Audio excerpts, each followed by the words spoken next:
అనేటువంటి ఒక పరిస్థితి అమెరికా కూడా ఏర్పడ్డది, ఇజ్రాయెల్ కూడా ఏర్పడ్డది. ఇజ్రాయెల్ ఏముంటదండి, ఇజ్రాయెల్కి అలవాటు ఇది, యుద్ధం అనేది ఇజ్రాయెల్కు అలవాటు.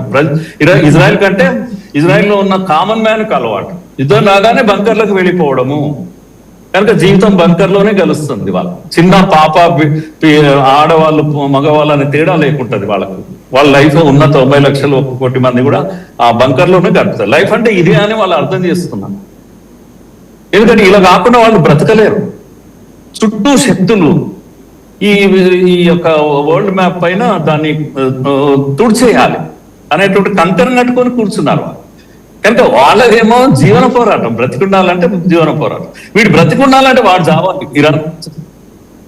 ఇరాన్కి ఏముంటది, ఎప్పుడో ఒకసారి ఈ పటం తుడిచేసేయాలి. కనుక 3 టెర్రర్ గ్రూప్లను చుట్టూ పెట్టి కూర్చున్నారు. హమాస్ ను, హౌతీలను, వీళ్ళని అందరిని పెట్టి కూర్చున్నారు. ఎప్పటి నుంచో ఇవి అణుబాంబులే. ఇవన్నీ కూడా ఈ 3 టెర్రర్ గ్రూపులు ఏవైతున్నాయో ఇవి అణుబాంబులే. ఇది ఇజ్రాయెల్ చుట్టూ పెట్టి కూర్చున్నారు. కుంపటి తమాషా చూసుకుంటూ కూర్చుంటారు. ఇరాన్ ఎక్కడో ఉంటది. అలా తమాషా చూసేటువంటి ఇరాన్ ను చూస్తూ ఉండలేదు. వీళ్ళు బ్రతుకుండాలంటే వీడు ఏం చేయాలి, వీడు అని కొట్టాల్సిందే. కనుక దీన్ని అందుకే నేను ముందే చెప్పాను కదా, కోడి ముందా గుడ్డు ముందా అనేటువంటి ప్రశ్న లాంటిది ఇది. దీనికి ఇజ్రాయెల్ కూడా ఏమంటుంది, లాబియింగ్ చేసుకోవడము, అమెరికాను పక్కన పెట్టుకోవడం. ట్రంప్ అంత అన్స్టేబుల్ మనిషి ఇంకెప్పుడు దొరకరు ఇజ్రాయెల్. అటువంటి ప్రెసిడెంట్, అటువంటి పాగల్ ప్రెసిడెంట్ అనకూడదు కానీ ఇంకెప్పుడు ఇజ్రాయెల్కి ఒక ఆయుధం ఇప్పుడు ఎవరు ఉంటే ట్రంప్ అన్నట్టు. కనుక ఇది ఇజ్రాయెల్ చేసిన యుద్ధం. ఎందుకనంటే ట్రంప్ ఎలా చెప్తే అలా తల ఊపగలుగుతాడు, అహంతో ఊగిపోతున్నాడు. ఉపయోగించుకున్నారు, ఖమేనీని ఖతం చేశారు. కానీ ఇజ్రాయెల్కి తెలుసు ఈ యుద్ధం ఆగదు, తలనొప్పి అమెరికాలో అవుతుంది. కానీ అమెరికాకి ఇదంతా ఏం తెలియదు. కొట్టాలి, ఖమేని దొరికాడని కొట్టేశారు. ఫిబ్రవరి 28 నాడు ఖమేని కొట్టేశారు. 40 మంది ఆర్మీ జనరల్స్ ను కొట్టేశారు. యుద్ధం ఆగదు. ఇరాన్ కూడా 40 ఏళ్లుగా వాళ్ళ మీద ఇవి ఉన్నాయండి, శాంక్షన్స్ ఉన్నాయి. 40 ఏళ్ళు శాంక్షన్స్ పెట్టుకున్న దేశము. మీరు ఇప్పుడు చూడండి, ఇన్ని దేశాలు, సుమారుగా 15 దేశాలు అఫెక్ట్ అయినాయి ఇరాన్ కారణంగా. 15 దేశాలు సఫర్ అవుతున్నాయి. కానీ అంత బలంగా ఉంది ఇప్పటికి కూడా. మనుషులందరూ పోయారు, వాళ్ళ లీడర్షిప్ లేదు. ఎంత పయస్ ఉంది. ఖమేని బ్రతుకున్నప్పుడే ఉద్యమాలు జరుగుతున్నాయి అక్కడ, లీడర్షిప్ ను మార్చాలని.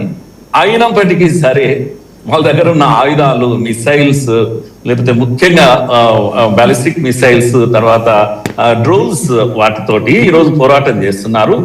గొంతు పిసికేశారు. కనుక హర్మౌజ్ అంటే అర్థమైందంటే మన దగ్గర చికెన్ నెక్ లాంటిది. ఊపిరి, ప్రపంచం యొక్క ఊపిరి ఆడకుండా చేసేస్తున్నారు. ఇదంతా జరుగుతున్నటువంటి పిక్చర్ మనం చూస్తున్నాం. కానీ మనకైతే వచ్చిన చావు ఏంటంటే మన వంటగదికి వచ్చింది, డైరెక్ట్ గా వచ్చేసింది. డీజిల్, పెట్రోల్ కూడా ధరలు పెరుగుతాయి. ఇంకొక వారం జరిగిందంటే మన పరిస్థితి చాలా దారుణంగా ఉంటది. ఇంకొక వారం ఇంత జరిగినా కూడా ఫైనల్ గా మనం అందరం కోరుకోవాల్సింది ఏంటంటే, సామాన్యుడి వరకు దీని ఇంపాక్ట్ పోకూడదు. దీని కొరకు మనం ఏమైనా చేయాలి, ఏదైనా చేయాలి. కానీ సామాన్యుడి వరకు రాకుండా మనం చూసుకోగలిగితే, ఇంటర్నేషనల్ పాలిటిక్స్ ఇవి ఇలాగే ఉంటాయి, మనం అర్థం చేసుకోవాలి. కనుక బయాస్ గా ఏ వైపు మనం తీసుకున్నా అది తప్పే అవుతుందని నేను అంటున్నాను. ఏ వైపు మనం తీసుకున్నా కూడా, ఎందుకంటే లాంగ్ హిస్టరీ ఉంది దీంట్లో, ఒక రోజుతో వచ్చింది ఏం కాదు ఇది. నేను అలా చూస్తున్నానండి ఇది. రైట్. ప్రశాంత్ గారు చాలా స్పష్టంగా చెప్పారు. విడమర్చి ఎట్లాంటి ఆవేశాలకి, భావోద్వేగాలకి లోను కాకుండా విడమర్చి చెప్పారు ప్రొఫెసర్ మురళీ మనోహర్. అటువైపు ఇటువైపు ఇజ్రాయెల్ని బీలిటిల్ చేసి మాట్లాడాల. ఇవాళ మీరు యుద్ధం చేయకపోతే రేపు మీరు ఉండరు, అది వాస్తవం. చాలామందికి అది నచ్చకపోవచ్చు. ఆల్మోస్ట్ నాకు తెలిసి మీరు 10-15 ఏళ్ళలో బంకర్లోనే ఎక్కువ కాలం గడిపి ఉంటారు ఇప్పుడు కూడా, ఐ బిలీవ్. అదే సార్ నేను చెప్తుంది. ఇప్పుడు ప్రపంచ దేశాలకి ఎలా ఉందంటే, సార్ చాలా చక్కగా ఎక్స్ప్లెయిన్ చేశారు. సో విషయం ఏంటంటే, ఇక్కడ అందరూ అర్థం చేసుకోవాల్సింది, Israel never against the Iran people. First of all అర్థం చేసుకోవాల్సింది ఏంటంటే, నెతన్యాహు గారు కూడా ఎప్పుడు చెప్పేది ఏంటంటే, మీకు మాకు చాలా కల్చరల్ కొలాబరేషన్ ఉంది, మనం చాలా మంచి గొప్ప మిత్రులు మనం. ఇన్ఫాక్ట్ నేను ఎన్నోసార్లు చెప్పాను, ముస్లిం దేశాలు, అతిపెద్ద ముస్లిం దేశం, ఇజ్రాయెల్ కంట్రీగా ఒప్పుకున్న దేశం కూడా ఇరాన్ ఫస్ట్. సో మీరు అది చూసుకున్నట్టయితే 1979 కంటే ముందు they are very good relationships వాళ్ళకు ఉన్నాయి. ఇన్ఫాక్ట్ 84 వరకు కూడా బాగానే ఉన్నాయి.